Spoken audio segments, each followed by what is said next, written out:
सदगुरुदेव भगवान के चरणों में दासी का सादर प्रणाम गुरुदेव। खुश रहो बेटा। जय श्रीमन नारायण। जय श्रीमन नारायण। गुरुदेव, हमारे घर में मेरी मैया जो थी वो दुर्गा मैया को पूजा करती थी, तो मेरी माँ का जैसे देहांत हो गया, तो अभी हम दुर्गा मैया मेरे घर में मूर्ति है, तो और हम लड्डू गोपाल जी का सेवा करते हैं और आपसे गुरु दीक्षित भी हैं, तो मतलब ना मेरी मामा है ना। हाँ हाँ, कर सकते हैं, दुर्गा माँ की पूजा करें, कोई दिक्कत नहीं है।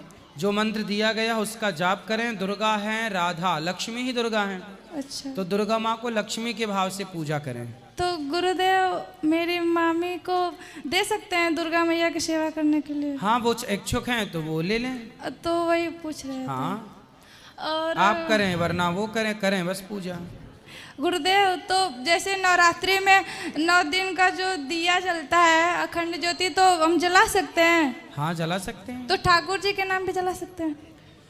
भाई, नवरात्रि में जो भी आप अपने मंत्र का जाप करेंगे वो उन दिनों में चीज़ें सिद्ध होती हैं, वो ज़्यादा पावरफुल दिन होते हैं नवरात्रि के। तो गुरुदेव जो मतलब जैया जो मतलब जमाते हैं, तो उसको जला सकते मतलब जमा सकते हैं जो न, हम तो कांप रहे गुरुदेव। हाँ हाँ, वो जवारे। हाँ हाँ वही तो जवारे, हाँ बिल्कुल वो ही है, कोई दिक्कत नहीं है। तो हम कर सकते हैं? कर सकते हैं।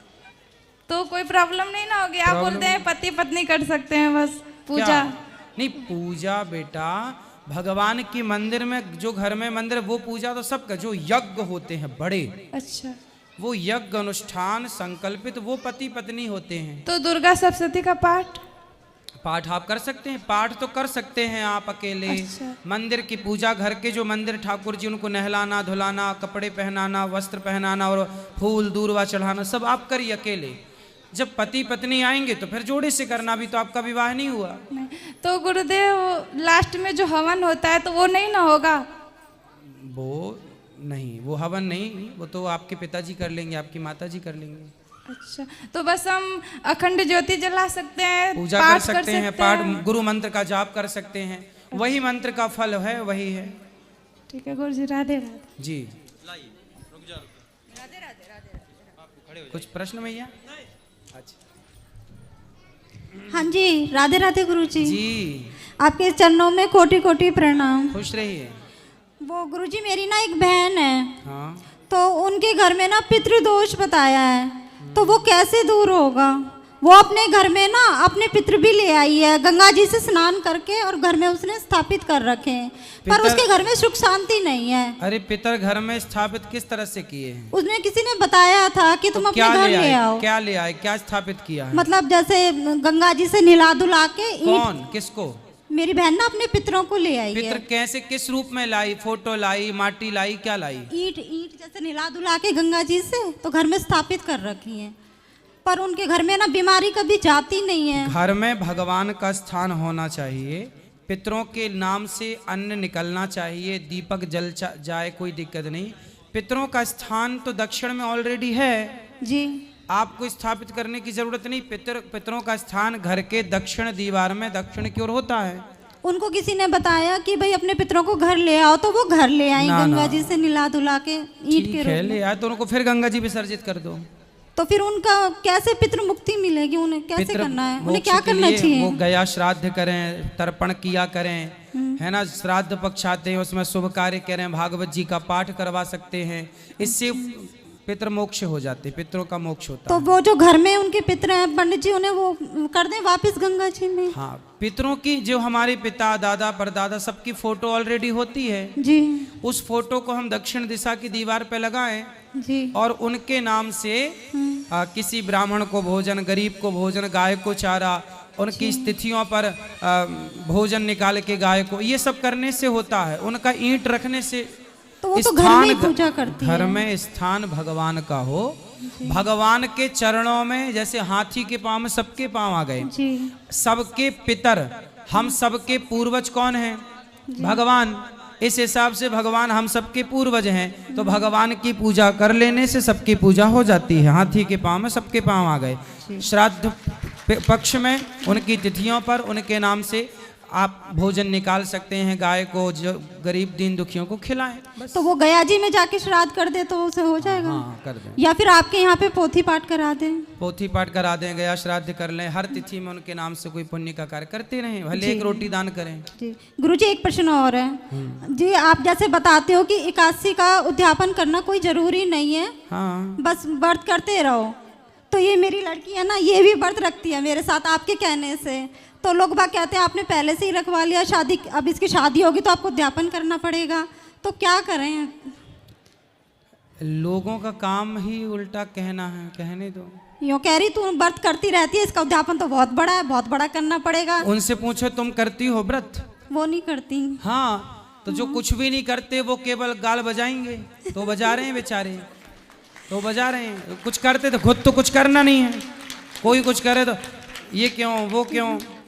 कि मैं कह रही तूने कुंवारी लड़की को व्रत रखने शुरू कर दिया, मैंने कहा हमने तो गुरुजी ने कहा हमने तो रख सब दिया करते हैं, कुंवारी लड़कियां तो व्रत करती हैं, भगवान की खूब नाम जप करती हैं। अब मानो गुरुजी इसकी शादी हुई एकादशी वाले दिन, तो उस दिन ड्रॉप कर सकती है?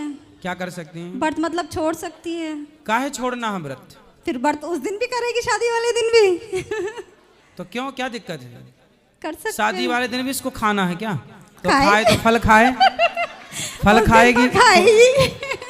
फल खाएगी और क्या। अच्छा, उद्यापन कोई जरूरी नहीं है गुरुजी, बाकी दान पुण्य करते रहो। जी धन्यवाद गुरुजी, राधे राधे। गुरुजी राधे राधे जी आपके चरणों में कोटि कोटि नमन। जी मैं घनश्याम गुप्ता हूँ, अलवर राजस्थान से आया हूँ। जी। हम सर हमेशा नवरात्रों में रामायण पाठ करते हैं। क्या रामायण? रामायण करते हैं, नौ दिन की 9 अध्याय, पूरे 30 अध्याय कर लेते हैं। तो क्या दुर्गा का करना चाहिए या रामायण भी सही है? नवरात्रि में जो भी शुभ कार्य किया जाता है वो सिद्ध हो जाता है। कोई भी कार्य कीजिए शुभ, तो अच्छे कार्य कीजिए तो उसका फल कई गुना मिलता है बढ़ के। इसलिए लोग नवरात्रियों में गुरु मंत्र का जाप करते हैं, कोई कुछ करता कोई कुछ। तो रामायण ठीक है सर, करते रहते हैं। बहुत अच्छी। बहुत बहुत धन्यवाद सर।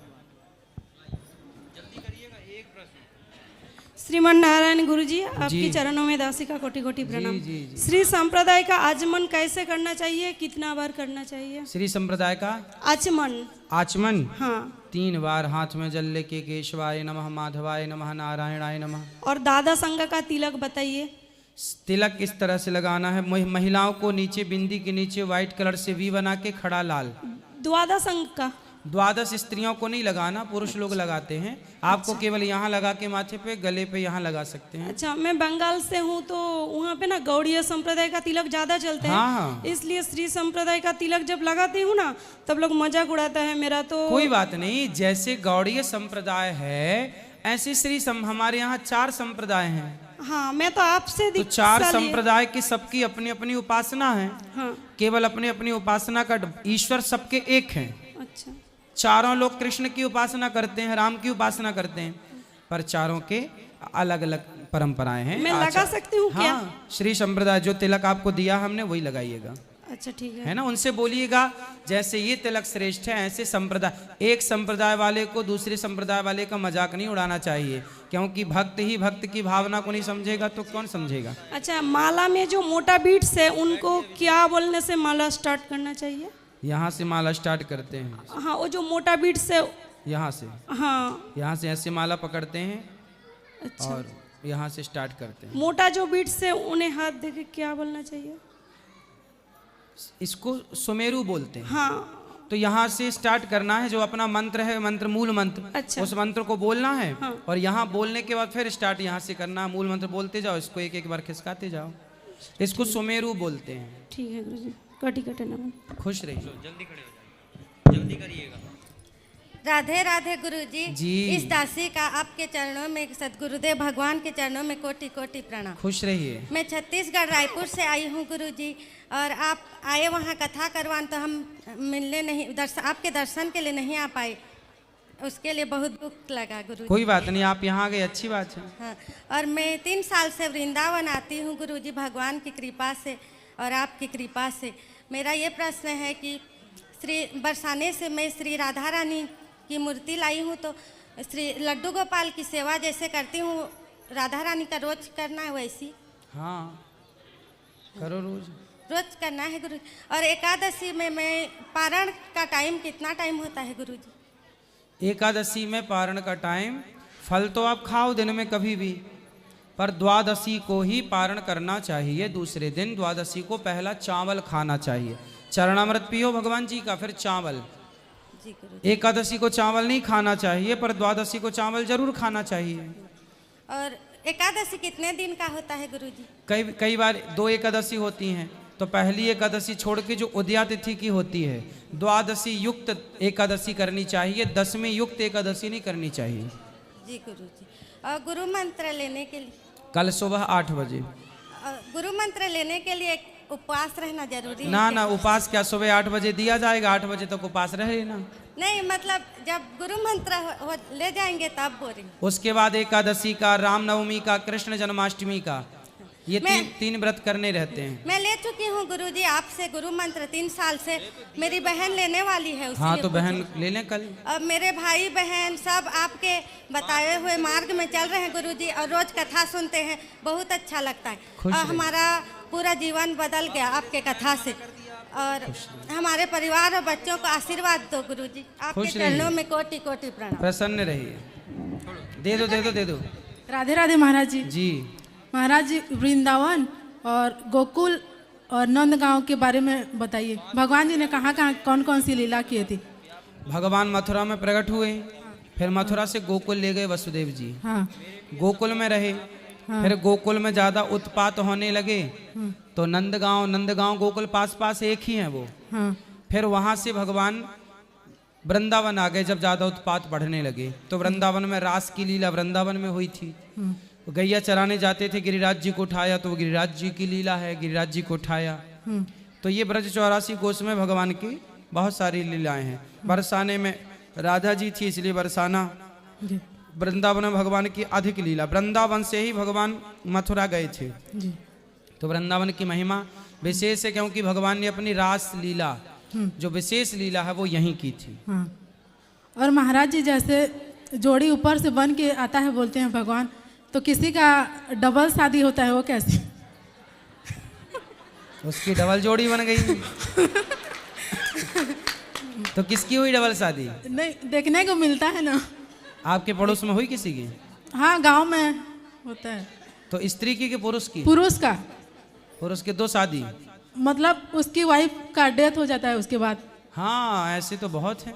तो ऐसे कैसे? ऐसे होता है, उसके भाग्य में 2 शादी का विधान रहा होगा। हाँ वही बोल रहे। इसलिए जब ऐसा दोष दिखता है तो पहले घट विवाह हो जाता है। स्त्री के कुंडली में भी यदि ये दोष दिखता है, जैसे किसी स्त्री के भी 2 विवाह दिखते हैं, दोष होता है ये। पुरुष का भी 2 विवाह दिखता है, तो उसका फिर तोड़ होता है कि कच्चे घड़े से ब्याह कराते हैं पंडित जी पहले, और कच्चे घड़े में पानी भर देते हैं तो फूट जाता है, टूट जाता है, तो वो दोष समाप्त हो जाता है। पहले घड़े से ब्याह कर देते हैं। तो पुरुष का विवाह कर देते हैं घड़े से, नहीं, स्त्री का विवाह कर देते हैं घड़े से, और पुरुष का विवाह कर देते हैं सुराही से, धन्यवाद ताकि ये महाराज दोष जी। खत्म हो जाए। राधे राधे।